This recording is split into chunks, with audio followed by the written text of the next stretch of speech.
আসসালামু আলাইকুম প্রিয় দর্শক, শুভেচ্ছা সহ স্বাগত জানাচ্ছি চ্যানেল আই সংবাদে এবং সংবাদ কক্ষে আপনাদের সাথে আছি আমি ফাহমিদা দোলা। আর বিস্তারিত সংবাদের শুরুতেই জানিয়ে দিচ্ছি ফ্রেশ প্রিমিয়ামটি সংবাদ শিরোনামগুলো। ঘোষণা দিয়েও বিএনপি জনগণকে ডাল ভাত খাওয়াতে ব্যর্থ বললেন প্রধানমন্ত্রী। কারো কাছে হাত পেতে নয়, মান সম্মান নিয়ে মাথা উঁচু করে চলার ঘোষণা।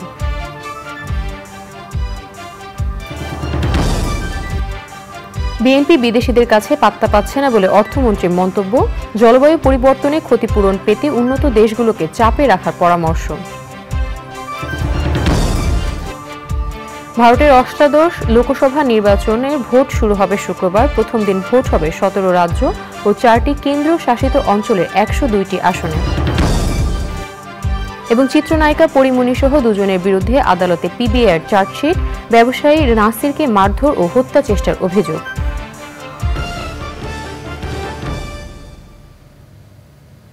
সংবাদ শিরোনামগুলো জানাচ্ছিলাম। এখনকার সংবাদ আয়োজন একই সঙ্গে চ্যানেল আইয়ের ইউটিউব চ্যানেলে এবং চ্যানেল আইয়ের ওটিটি প্ল্যাটফর্ম আই স্ক্রিনে লাইভ স্ট্রিম হচ্ছে। যাচ্ছে বিস্তারিত প্রসঙ্গে। প্রধানমন্ত্রী শেখ হাসিনা বলেছেন, ঘোষণা দিয়েও জনগণের জন্য ডাল ভাত জোগাতে ব্যর্থ হয়েছিল বিএনপি সরকার, কিন্তু বর্তমান সরকার জনগণকে মাছ ভাতের নিশ্চয়তা দিয়েছে। প্রাণী সম্পদ সেবা সপ্তাহ ও প্রদর্শনী উদ্বোধন অনুষ্ঠানে প্রধানমন্ত্রী বলেন, খাদ্য নিরাপত্তার পাশাপাশি পুষ্টির চাহিদা পূরণ করতে কাজ করছে সরকার। নীলাদ্রি শেখরের রিপোর্ট। রাজধানীর শেরেবাংলা নগরে দেশের বিভিন্ন প্রান্ত থেকে এসেছে গবাদি পশু নিয়ে কাজ করেন এমন উদ্যোক্তারা। দুদিনের প্রদর্শনীতে থাকছে নানা জাতের গাভী, ষাঁড়, মহিষ, ছাগল, ভেড়া, হাঁস মুরগি এবং শৌখিন ও পোষা প্রাণী। প্রাণী সম্পদ সেবা সপ্তাহ ও দুদিনের প্রদর্শনী উদ্বোধন করেন প্রধানমন্ত্রী শেখ হাসিনা। প্রাণী সম্পদের উন্নয়নে সরকারের অবদানের কথা তুলে ধরে বিগত সরকারগুলোর সমালোচনা করেন প্রধানমন্ত্রী। আমাদের আগে যারা ক্ষমতায় ছিলেন, যেমন খালেদা জিয়া ঘোষণা দিল যে দেশের মানুষকে ডাল ভাত খাওয়াবে, সে ডাল ভাত খাওয়াতেও কিন্তু ব্যর্থ হয়েছিল। এরপর 2007 সালে আসলো তত্ত্বাবধায়ক সরকার, মেজর জেনারেল মঈনুদ্দিন আবার ঘোষণা দিলেন আলু খাওয়ার জন্য। তো কেউ আমাদের ডাল ভাত খাওয়াতে চাইলো, কেউ আমাদের আলু খাওয়াতে চাইলো। মাছে ভাতে বাঙালি আমরা, তা আমার মাছে ভাতে বাঙালি, মাছ ভাত পেলেই তো যথেষ্ট। সেটাই তো আমরা চাই, বলেন ঠিক কিনা? সেটাই তো আমাদের লক্ষ্য। কাজে আমরা সেদিকেই দৃষ্টি দিয়েছি। এখন অন্তত বলতে পারি মাছ ভাতের অভাবটা নাই, ডাল ভাতের অভাব নাই। তবে মানুষের চাহিদা এখন মাংস, আরও বড় বড় মাছ, সব কিছু খাবে। গবেষণার মাধ্যমে প্রাণী সম্পদের উৎপাদন বাড়ানোর উপর জোর দিতে বলেন সরকার প্রধান। উৎপাদন ও প্রক্রিয়াজাতকরণে আন্তর্জাতিক নিয়মনীতি অনুসরণ করতে বলেন তিনি। যেমন মাছ, হাঁস, মুরগি, পাখি, পশুপালন, এগুলি সমস্ত স্বাস্থ্যসম্মতভাবে লালন পালন করা এবং উৎপাদন প্রক্রিয়াকরণ, কারণ প্রক্রিয়াকরণটাও কিন্তু গুরুত্বপূর্ণ। এ বিষয়ে আরও যত্নবান হতে হবে। আমরা কিন্তু আমাদের হালাল মাংস পৃথিবীর অনেক দেশ এখন ক্রয় করতে চায়, আর সেই সুযোগটা আমাদের নিতে হবে। সেগুলিকে আমরা কিভাবে লালন পালন করছি, কিভাবে সেগুলি মানে যখন এগুলি জবাই করা হয় স্বাস্থ্যসম্মতভাবে করা হচ্ছে কি না, বিদেশে রপ্তানি করতে গেলে তাদের কতগুলি নিয়ম আছে সেটা মেনে আমরা করি কি না, বা সেগুলি প্যাকেটজাত করতে গেলে সেই নিয়ম অনুযায়ী করা হচ্ছে কি না, সে বিষয়গুলি কিন্তু আমাদের বিবেচনায় নিতে হবে। আমরা আমাদের অনেক প্রায় বিলুপ্ত প্রায় মাছগুলি আবার ফিরে পাচ্ছি। গবেষণা ছাড়া কোনো দেশ এগোতে পারেনি, এটাই হলো বড় কথা। উদ্যোক্তা না পাওয়ায় গভীর সমুদ্র থেকে সম্পদ আহরণ সম্ভব হচ্ছে না বলেও আক্ষেপ করেন প্রধানমন্ত্রী শেখ হাসিনা। Niladri Shekhar, channel I, Dhaka.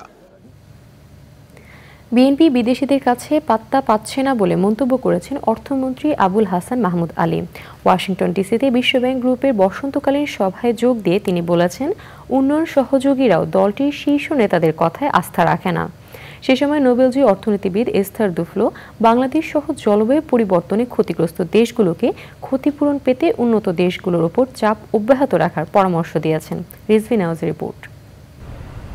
বিশ্বব্যাংক গ্রুপের বসন্তকালীন বৈঠকে ফিসকাল মনিটর প্রকাশ উপলক্ষে সংবাদ সম্মেলনে ইরান ইসরায়েল পাল্টাপাল্টি হামলার প্রেক্ষাপটে সৃষ্ট অস্থিরতার বিষয়টি উঠে আসে। তার উপর ভারত, যুক্তরাষ্ট্র সহ বেশ কয়েকটি শক্তিধর দেশে নির্বাচন, সব মিলে অর্থনীতিতে বেশ কিছু অস্থিরতার কথা বলা হয় রিপোর্টে। বিশ্বব্যাংক গ্রুপে কর্মরত ঊর্ধ্বতন পদস্থ বাংলাদেশিদের সঙ্গে বৈঠক শেষে ব্রিফিংয়ে অর্থমন্ত্রী স্বীকার করেন ঝুঁকির কথা। তাহলে কি স্যার এই মার্কেট সিস্টেমের কারণেই মূল্যস্ফীতিটাকে কমানো যাচ্ছে না?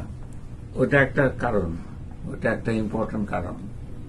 হ্যাঁ, কারণ ওই ফোরে যারা মধ্যস্বত্বভোগী যারা, হ্যাঁ, তারা তো কন্ট্রোল করছে।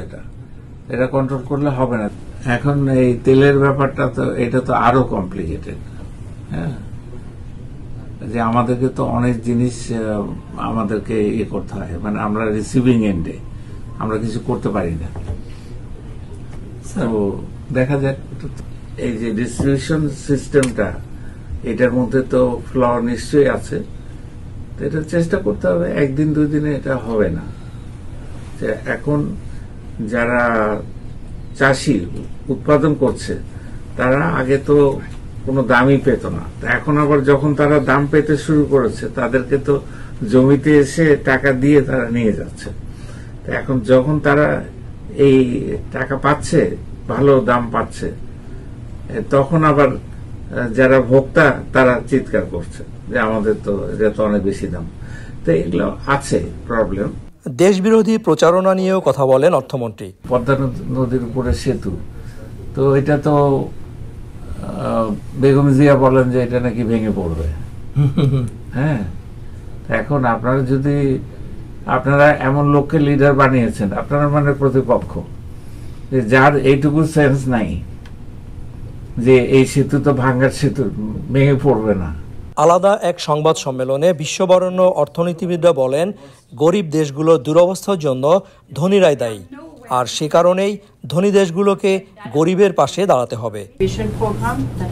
tremendously positive effect, and the other is a program of paying people in anticipation of a flood, which helps them to move before it's too late, and that's kind of one of the examples of that I think these funds could be used, which segue into your question, which is বিশ্বব্যাংক গ্রুপের বসন্তকালীন বৈঠকের মূল পর্ব plenary বৃহস্পতিবার। করোনার ধাক্কা সামলাতে না সামলাতে রাশিয়া ইউক্রেন যুদ্ধ বাংলাদেশ সহ গোটা বিশ্বের অর্থনীতি বিপর্যস্ত। সেই ধাক্কার সঙ্গে যুক্ত হতে যাচ্ছে মধ্যপ্রাচ্যে দীর্ঘস্থায়ী যুদ্ধের শঙ্কা। বিশ্বব্যাংক IMF-এর স্প্রিং মিটিংয়ে বলা হয়েছে, সত্যিকার অর্থে যদি মধ্যপ্রাচ্যে আরেকটি যুদ্ধ লেগে যায়, তাহলে বাংলাদেশের মতো উন্নয়নশীল দেশগুলো তেলের দাম বেড়ে অর্থনীতি আরও বিপর্যস্ত হতে পারে। শঙ্কাটি স্বীকার করেছেন বাংলাদেশের অর্থমন্ত্রী নিজেও। রিজবিন আওয়াজ, চ্যানেল আই, ওয়াশিংটন ডিসি, যুক্তরাষ্ট্র। নোয়াখালীর সেনবাগের সেবারহাট বাজারে বৈশাখী মেলার চাঁদার নিয়ন্ত্রণকে কেন্দ্র করে সংঘর্ষে মাজহারুল ইসলাম শাওন নামে এক মাদ্রাসা ছাত্র ছুরিকাঘাতে নিহত হয়েছেন। বুধবার রাতে ওই সংঘর্ষে দুপক্ষের আরও 6 জন আহত হয়েছেন। বাজারের ব্যবসায়ীরা জানান, বৃহস্পতিবার সেবারহাট বাজারে একদিনের বৈশাখী মেলা আয়োজন করার কথা ছিল। প্রশাসনের অনুমতি না নিয়ে বাজারের ইজারাদার মাহফুজ, জোবায়ের ও সাইদুল হক মেম্বার এই উদ্যোগ নেয়। বুধবার রাতে মেলা প্রাঙ্গণে 15 থেকে 20টি স্টল বসলে সেখানে চাঁদাবাজির নিয়ন্ত্রণ নিতে দুপক্ষের মধ্যে সংঘর্ষ হয়। নোয়াখালীর অতিরিক্ত পুলিশ সুপার মোহাম্মদ নাজমুল হাসান রাজীব জানান, অনুমোদন ছাড়া কিভাবে মেলা বসানো হলো তা খতিয়ে দেখা হচ্ছে এবং জড়িতদের গ্রেপ্তারের চেষ্টা চলছে।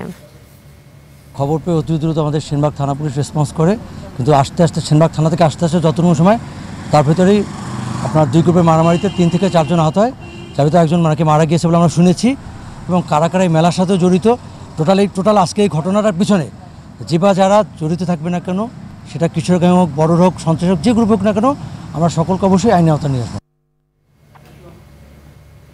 নায়িকা পরিমণির বিরুদ্ধে ব্যবসায়ী নাসিরুদ্দিন মাহমুদের করা ভাঙচুর, মারধর ও হত্যা চেষ্টার মামলায় পরিমণির বিরুদ্ধে সমন জারি করেছেন আদালত। ঢাকার সিনিয়র জুডিশিয়াল ম্যাজিস্ট্রেট সাইফুল ইসলামের আদালতে পরিমণির বিরুদ্ধে গ্রেপ্তারি পরোয়ানা জারি আবেদন করে বাদীপক্ষ।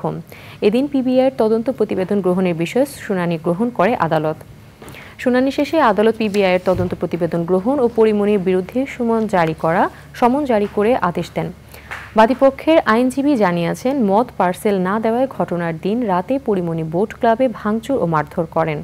2021 সালের 6 জুলাই ঢাকার সিনিয়র জুডিশিয়াল ম্যাজিস্ট্রেট রাজীব হাসানের আদালতে পরিমণি সহ 3 জনের বিরুদ্ধে মামলা করেন বোট ক্লাবের সভাপতি ব্যবসায়ী নাসিরুদ্দিন মাহমুদ। ওই মামলায় অন্য 2 আসামি পরিমণির সঙ্গী ফাতেমাতুজ জান্নাত বনি ও জিমি।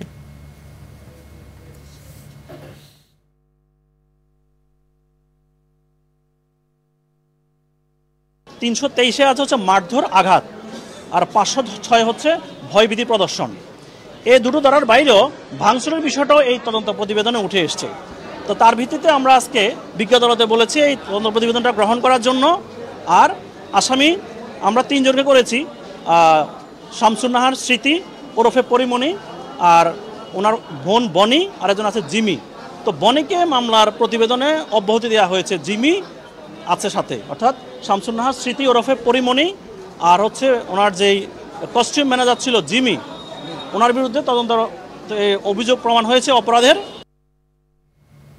সংবাদে এই পর্যায়ে নিচ্ছে একটি বিরতি এবং বিরতির পর যা থাকছে।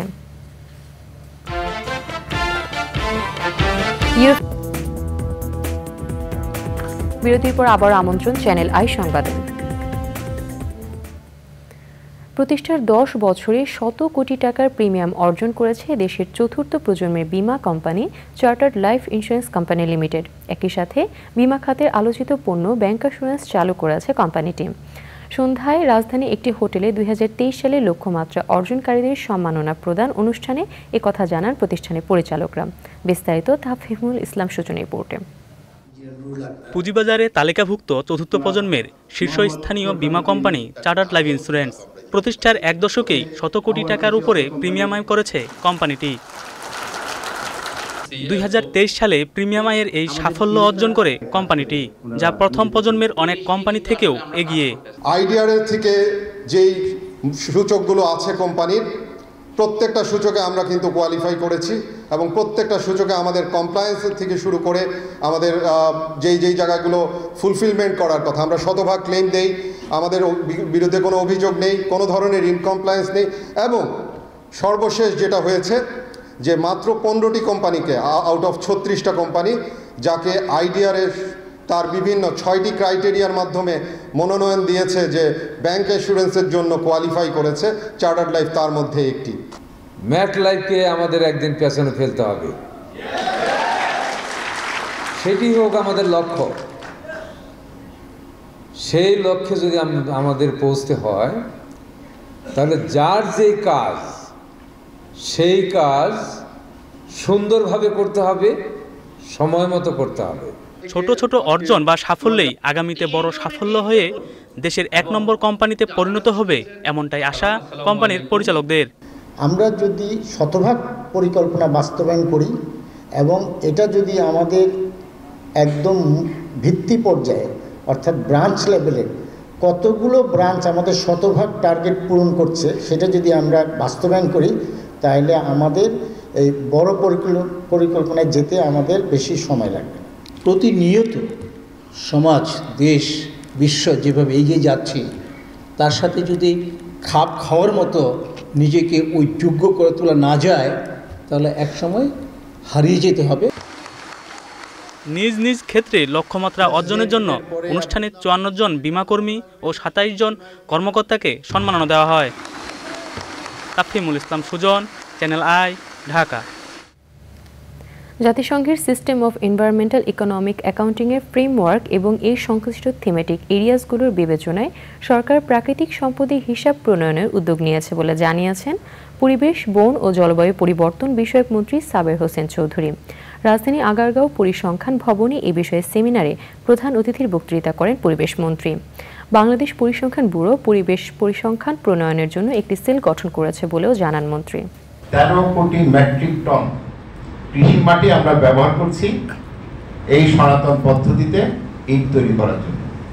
এটার একটা কস্ট আছে, সেটা হচ্ছে বায়ু দূষণ, বায়ুর মান। আমরা প্রায় শুনি যে ঢাকা আমাদের পরিবেশ আমাদের জন্য বড়, বন আমাদের জন্য বড়। আরেকটা যেটা আমি বলেছি যেটা এখন এখানে নাই, সেটা হচ্ছে বনের মধ্যে জীববৈচিত্র্য। কারণ জীববৈচিত্র্য কিন্তু আমাদের পুরো, যখন আমি আমার ইকোসিস্টেমের কথা বলি, বাকি আমার যে সম্পদগুলি আছে সেই সম্পদগুলিকে আরো সমৃদ্ধ করে, সেখানে একটা ইকোসিস্টেম তৈরি হয়, জীববৈচিত্র্যের তৈরি হয়। সুতরাং এক জায়গায় বন কেটে সমান করে দিয়ে আরেক জায়গায় যদি আমি গাছ লাগিয়ে দিই, সেটা কিন্তু এক বিষয় না। দীর্ঘ প্রতীক্ষা শেষে চাঁদপুরে আধুনিক নৌ টার্মিনালের কাজ শুরু হয়েছে। প্রায় 100 কোটি ব্যয়ে নির্মিত প্রকল্পটিতে রয়েছে 3টি ভবন, এক্সটার্নাল ব্রিজ, 33 ফুট প্রসারিত রাস্তা, পন্টুন ও জেটি সহ পার্কিং ইয়ার্ড। যাত্রীরা বলছেন টার্মিনালের কাজ শেষ হলে বাড়বে যাত্রীর সুবিধা। মোর্শেদ আলমের পাঠানো তথ্য ও ভিডিও চিত্রে সাদিয়া ওমর রিপোর্ট। গুরুত্ব বিবেচনায় সদরঘাটের পরেই চাঁদপুর নৌবন্দর। রাজধানীতে যাতায়াতের জন্য নদীপথের এই রুট ব্যবহার করেন চাঁদপুর, লক্ষ্মীপুর, নোয়াখালী, শরীয়তপুর সহ পার্শ্ববর্তী বেশ কয়েকটি জেলার মানুষ। তাই গুরুত্ব বিবেচনায় 2018 সালে চাঁদপুর আধুনিক নৌ টার্মিনাল নির্মাণের কাজ শুরু হয়। নানা কারণে দীর্ঘ 5 বছরেও আশার আলো দেখেনি প্রকল্পটি। অবশেষে বিশ্ব ব্যাংকের অর্থায়নে 94 কোটি টাকা ব্যয়ে 2023 সালে শুরু হয় টার্মিনাল নির্মাণের কাজ। ঘাটে বসার মতো কোনো স্পেস নাই যে মানুষ, সাধারণ মানুষ এসে বসবে। আমার লঞ্চ ছাড়তে আরও 1 ঘন্টা, সো আমার 1 ঘন্টা এখন হাঁটাহাঁটি করতে হইতেছে। যদি ওইভাবে কোনো ব্যবস্থা থাকতো আমরা সেভাবে বসে রেস্ট নিতাম। একটা ভালো একটা ওয়াশরুম নাই, ওয়াশরুমও যাইতে পারে না। এখানে যদি আধুনিক নৌ টার্মিনাল হয় আমাদের যাত্রীদের খুব সুযোগ সুবিধা হয়। যেমন এখানে গাড়ি থাকে, কোনো সিরিয়াল নাই, হ্যাঁ থাকার ভালো কোনো ব্যবস্থা নেই গাড়ি। আমরা যাত্রীরা যখন আসি খুব ভোগান্তি পোহাতে হয়। এখানে নৌ টার্মিনাল হলে আমরা অনেক সুবিধাই পাবো। প্রথমত এখানে অনেক জাম লেগে থাকে।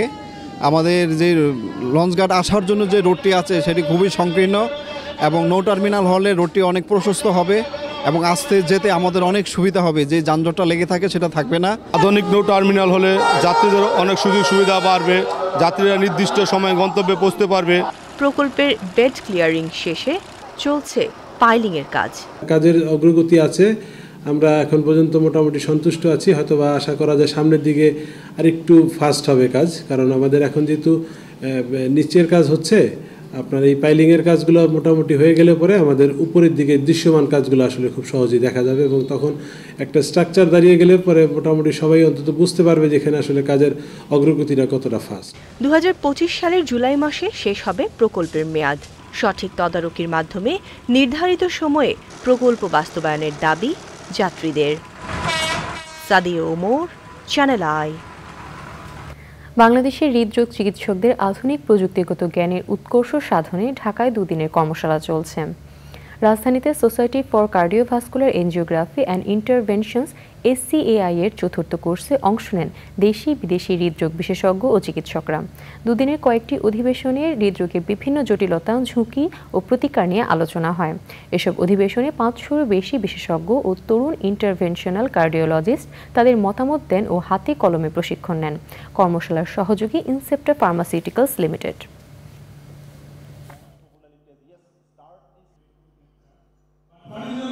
আমাদের দেশের যে কার্ডিওলজিস্ট ইমার্জিং লিডার যারা, তারা আউটসাইড বাংলাদেশ যারা ফ্যাকাল্টি আছেন তাদের সাথে ইন্টারেক্ট করতে পারেন, কানেক্ট করতে পারেন, কমিউনিকেট করতে পারেন এবং তাদের প্রবলেমগুলো তুলে ধরেন এবং কিভাবে সলভ করা যায় সেটা নিয়ে ওদের সাথে আলোচনা করেন। এটা হচ্ছে একটা বৈজ্ঞানিক কর্মশালা এবং এটা অত্যন্ত ইফেক্টিভ এবং এখানে হ্যান্ডস অন ট্রেনিং দেওয়া হয়। বাংলাদেশ সরকারি কর্ম কমিশন PSCর সদস্য হিসেবে শপথ নিয়েছেন রাজশাহী বিশ্ববিদ্যালয়ের গণযোগাযোগ ও সাংবাদিকতা বিভাগের অধ্যাপক ডক্টর প্রদীপ কুমার পান্ডে। সুপ্রিম কোর্টের জাজেস লাউঞ্জে প্রধান বিচারপতি ওবায়দুল হাসান তাকে শপথ বাক্য পাঠ করান। শপথ অনুষ্ঠানে পরিচালনা করেন সুপ্রিম কোর্টের রেজিস্ট্রার জেনারেল মোহাম্মদ গোলাম রাব্বানী।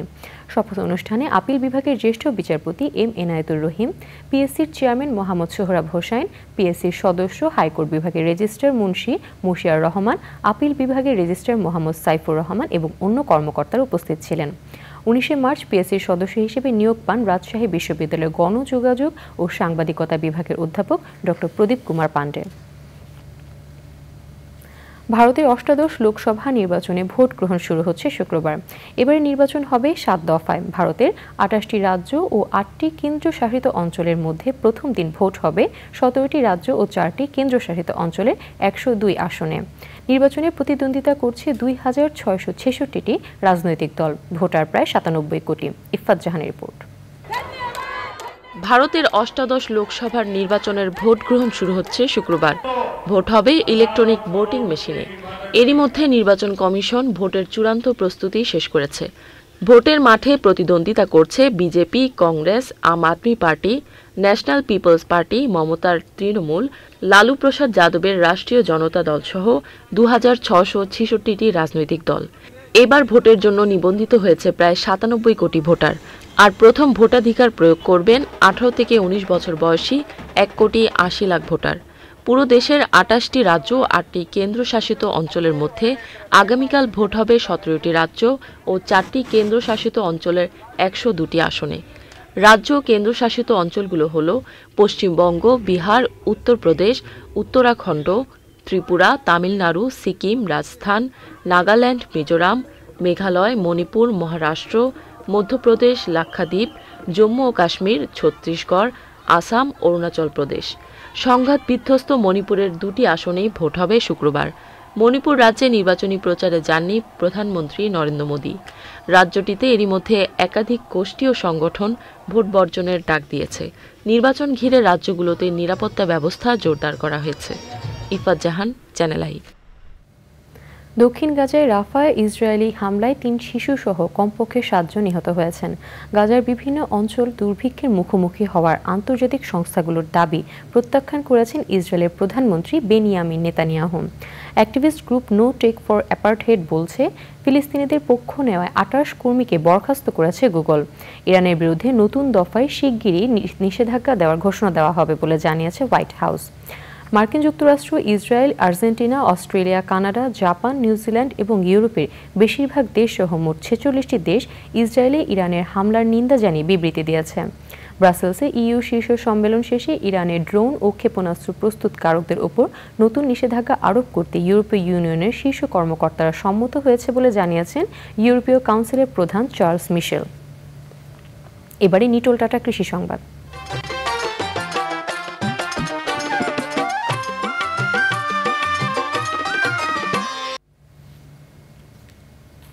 চাঁদপুরে লন কার্পেটের জন্য ঘাস চাষ করেছেন এক তরুণ উদ্যোক্তা। বছরে প্রায় 25 লাখ টাকা আয় করছেন তিনি।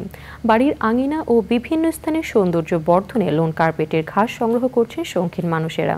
চাঁদপুর থেকে মোর্শেদ আলমের পাঠানো তথ্য ও ভিডিও চিত্রে সুদীপ্তা মাহমুদের রিপোর্ট। চাঁদপুর শহরের পুরান বাজার এলাকার নাইমুল ইসলাম নীরব গত বছর প্রথম লন কার্পেট ঘাস চাষাবাদ শুরু করেন। বর্তমানে নীরবের 5টি প্রকল্পে 1.5 লাখ স্কোয়ার ফুটে লন কার্পেট ঘাস প্রস্তুত করা হচ্ছে। বছরে অন্তত 3 বার এই জাতের ঘাস বিক্রি করা হয়। এই ব্যবসাতে আমাদের আগে লগ্নি করতে হয়, লাভের অংশটা আসে পরে, বিক্রির পরে। এই প্রজেক্টটা করার জন্য আমার হয়েছিল প্রায় 45 জন লেবার প্রয়োজন হয়। ডে লেবার যারা, তাদেরকে আমি 700 টাকা হাজিরা দিই।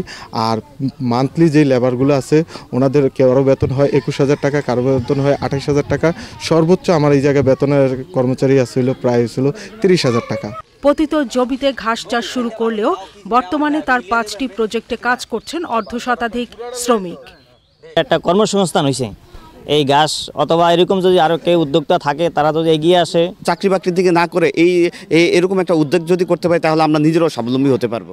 ড্রেসিং করার পরে মাটি ফালাম, মাটি ফালিয়ে মনে আপনার গাছ লাগাম, গাছ লাগিয়ে মনে আপনার এই ফারামু, ফারিয়া পানি দিমু, পানি দিলে এটার গাছ শেষ। বিভিন্ন যখন গাছ হয়ে যায় তখন বিভিন্ন জায়গায় ফাড়ায় বাংলাদেশের, ওখানেও আমরা লাগিয়ে আসি। আমাদের লেবার হয়েছে মোট 45 জন।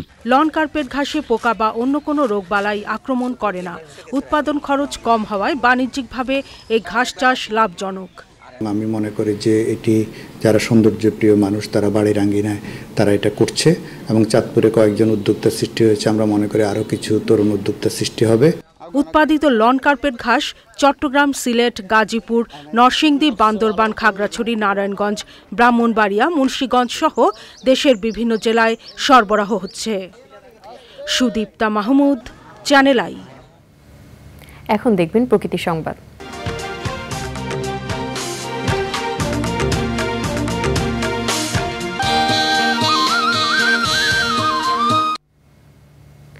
দখল, দূষণ ও ভরাটের কারণে অস্তিত্ব সংকটে জামালপুরের বানিয়া বাজার খাল। ভেঙে পড়েছে শহরের পূর্বাঞ্চলে পানি নিষ্কাশন ব্যবস্থা। একটু বৃষ্টিতেই সৃষ্টি হয় জলাবদ্ধতা। পরিবেশ বিপর্যয়ের পাশাপাশি বিরূপ প্রভাব পড়ছে স্বাভাবিক জীবনযাত্রায়। দখলদারদের উচ্ছেদের পাশাপাশি খাল খননে দ্রুত উদ্যোগের দাবি জানিয়েছেন স্থানীয়রা। হাফিজ রায়হানের তথ্য, ভিডিওচিত্রে আফরোজা হাসির রিপোর্ট। ব্রহ্মপুত্র নদ থেকে বানিয়াবাজার হয়ে ডাকপাড়া পর্যন্ত খালটির দৈর্ঘ্য প্রায় 1 কিলোমিটার। কয়েক বছর আগেও দৈনন্দিন কাজে খালের পানি ব্যবহার করতেন দুই পাড়ের মানুষ। কিন্তু দখল আর দূষণের কারণেই ক্রমেই হারিয়ে যাচ্ছে খালটি। এরই মধ্যে খাল দখল করে বহুতল ভবন নির্মাণ করেছে প্রভাবশালীরা, ফলে সরু হয়ে গেছে খালটি। ময়লা আবর্জনায় দূষিত হচ্ছে পরিবেশ ও প্রকৃতি। বাড়ি করছে তাদের সোয়ারেজ লাইন, বিভিন্ন ময়লা ফেলাতে মানে খালটা পুরো দূষিত হয়ে গেছে, দুর্গন্ধযুক্ত হয়ে গেছে। এই খালটা অতি দ্রুত সংস্কার করা দরকার। ছেলেমেয়েরা ভবিষ্যতে এই সাঁতার কাটতে পারবে, খেলাধুলা করতে পারবে, এই জায়গা দিয়ে যেন নৌকা চলাচল করতে পারে, এই বিনয়ের সাথে অনুরোধ জানাচ্ছি। এবং এই খালের উপর যারা অবৈধভাবে নির্মাণ স্থাপনা করেছে সেটাও আমরা উচ্ছেদের অভিযানের জন্য অনুরোধ জানাচ্ছি। পোলাপান গোসল করতো, মাছ মারতো, ছিপ জাল ফেলাইতো এবং নৌকা দিয়ে বালু নিয়ে নামাইতো। এই খালটা যদি আবার নতুন করে সংস্কার করে তাহলে আগের মতন খালটা জীবনটা ফেরত পাবে। এই খালের পানি সবসময় পরিষ্কার ছিল, এখানে এই খালের পাশ দিয়ে বসেই থাকা যায় না। ড্রেন নামাইছে, এখানে কাগজ কুকোচ্ছে, ড্রেনটা ভরে থাকে। এই যে দেখেন এই অবস্থা, এটা ঠিক না। এটা যেন সঠিকভাবে যাইতে পারে এই ব্যবস্থাটা করে দেয় যেন। খালটি উদ্ধারে দখলকারীদের নোটিশ দেওয়ার পাশাপাশি সীমানা নির্ধারণে কাজ চলছে। রাস্তা এবং খাল সংস্কারের জন্য আরসিসি করে সুন্দর করা যায় একটা আমার ইঞ্জিনিয়ারকে নির্দেশ দেওয়া হচ্ছে, এস্টিমেট হচ্ছে। এস্টিমেট হওয়ার পর আমরা সেটা টেন্ডার প্রক্রিয়া করে আমাদের সেই রাস্তা এবং খাল দুটি সৌন্দর্যপূর্ণ করব। এবং আমার ধারণা যে এটা আরসিসি একবার হয়ে গেলে ভবিষ্যতে আর কোনো ভূমিদস্যু বা দখলদাররা আসতে পারবে না। দূষণ ও দখলমুক্ত করে খালটি আগের অবস্থায় ফিরিয়ে আনার দাবি স্থানীয়দের। আফরোজা হাসি, প্রকৃতি ও জীবন ডেস্ক, চ্যানেল আই। এবারে খেলার খবর।